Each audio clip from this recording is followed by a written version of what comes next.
पर जी, गृहस्थ आश्रम में जाने से पहले अपने जीवन साथी से ऐसे कौन से प्रश्न पूछने चाहिए जिससे हमें पता चल जाए कि हमारे अनुकूल है या नहीं? आपके प्रश्नों से क्या होगा, हम गलत उत्तर दे दें तो क्या आप मान लेंगे?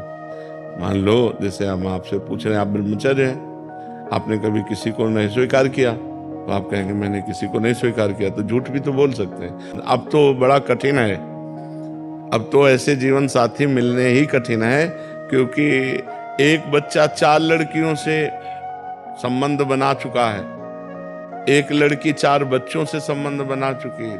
बॉयफ्रेंड किया, ब्रेकअप, फिर दूसरे से, फिर ब्रेकअप, तीसरा बॉयफ्रेंड है, बोले चौथा बॉयफ्रेंड है। बच्चा कह रहा था एक दिन कि जिसके गर्लफ्रेंड ना हो तो लोग उसको बहुत, मतलब मित्र लोग उसे बहुत नीचा समझते हैं।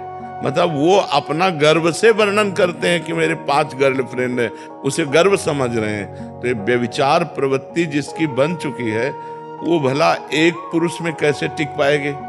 पति पत्नी के संबंधों में कड़वाहट आ रही है, 1 साल नहीं हुआ और डिवोर्स हो गया, क्या हो रहा है? या पत्नी पति को मार डाल रही है, या पति पत्नी को मारे डाल रहा है। ये सब क्या है? व्यभिचार प्रवृत्ति के कारण ही तो है। पहले तुम पवित्र हो, पहले अपने को ब्रह्मचारी बनाओ और फिर भगवान से प्रार्थना करो कि हे नाथ, मुझे ऐसा जीवन साथी दो जो हमें धर्म के अनुसार आप तक पहुंचा दे, भगवत प्राप्ति करा दे, ऐसा जीवन साथी दो।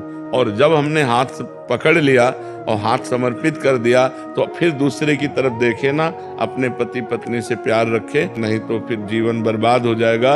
अब तो भगवान से ही प्रार्थना करो कि वही सही मार्ग में हमें ले चलने वाला साथी, जीवन साथी दे, तो भगवान ही कृपा करे, नहीं तो बड़ा अपवित्रता फैल रही है।